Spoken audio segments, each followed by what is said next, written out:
Next we got Tauros. Tauros is obviously a bull, and it's always male. It's never female, there's always a male. Tauros is actually pretty cool. I kind of like it. The only problem is I believe it's not that great with its stats.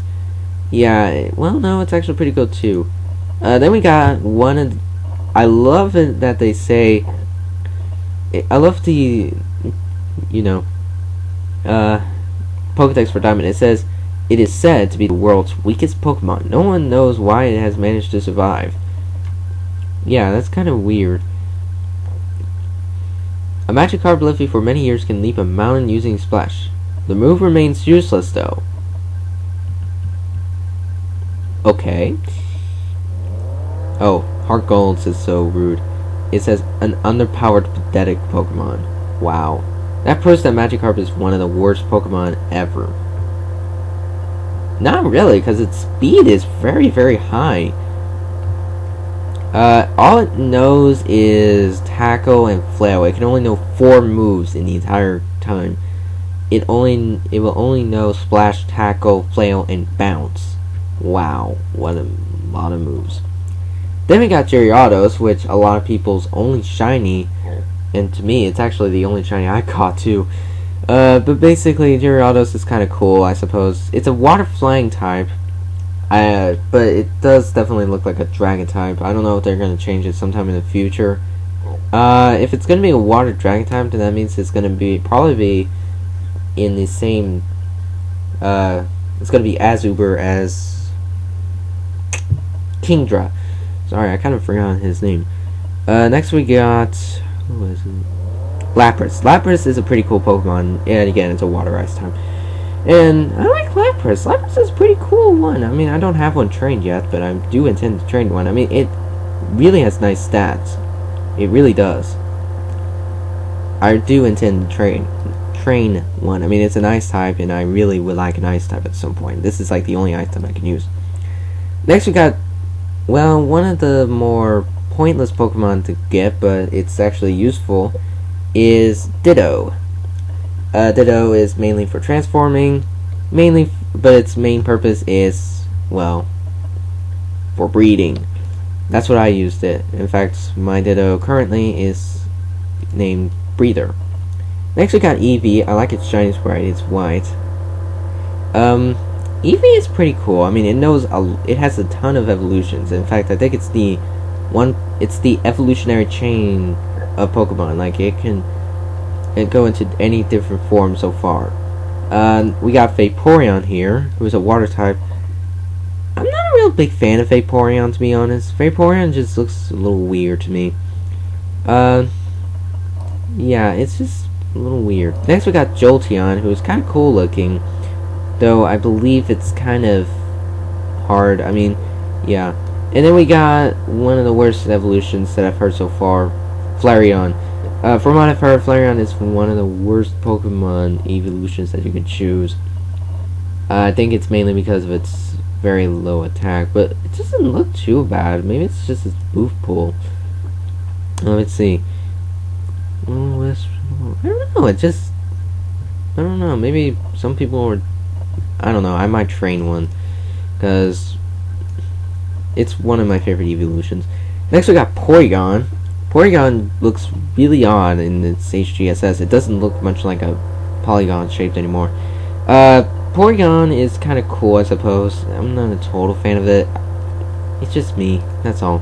Porygon is average to me. Next we got Ammonite. Ammonite is one of the fossil Pokemon. Ammonite is...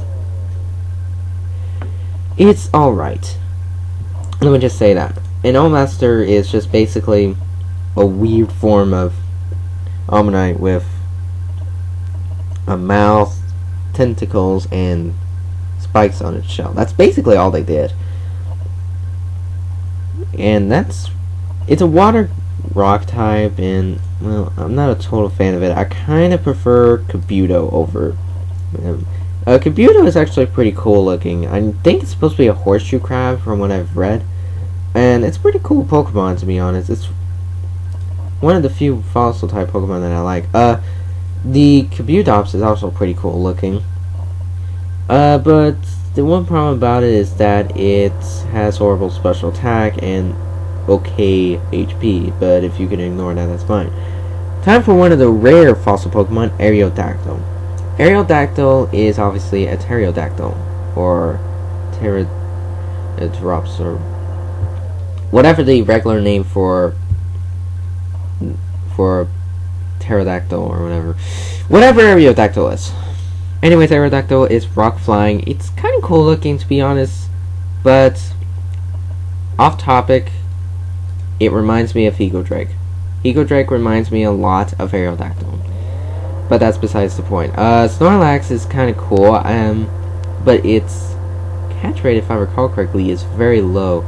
It's 25, but it's very defensive, and I kind of like it. I mean, I don't have one trained yet again, but I'm going to train one sometime in the future, because Snorlax is kind of cool. Next we got Articuno. Articuno is one of my favorites, and it's usually the easiest bird type that I can capture.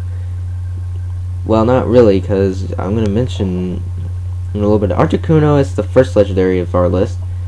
And yeah, okay. Articuno is kind of cool. No pun intended.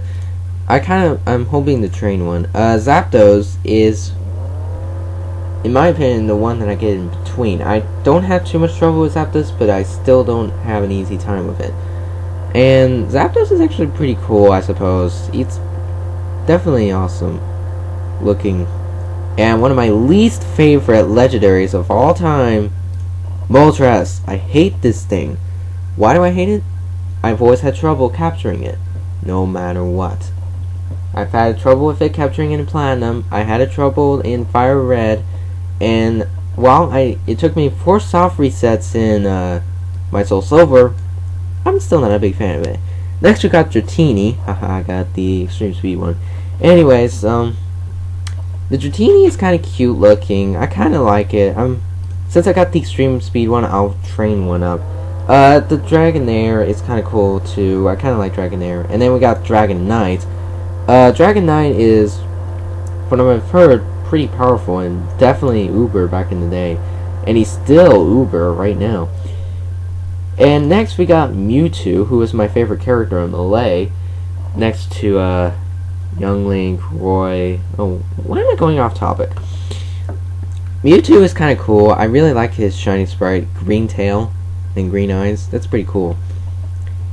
And then we got the final Pokemon, which was one of the rarest ones at its time, Mew, which is HGSS ones. It's so cute. I mean, and I love it. I love this. I mean, it's a nice little reference here on the shiny sprite because it's baby pink, baby blue. I mean, girl pink and blue boy. I mean, I love that. I mean, I really do. Mew can know any move, which is very, very odd, and its base stats are all 100. So if you get them all to the max, oh my gosh, which I know it's impossible, but still, it can know any move, no matter what. It can know any move, so you can choose. So, however, it only has 4 spaces, so you got to choose your moves carefully. So yeah, that's all the Kanto Pokemon, and that's my opinions. I really like Mew, by the way. So yeah, that's all the Kanto Pokemon. Next time I'll do the Johto Pokemon.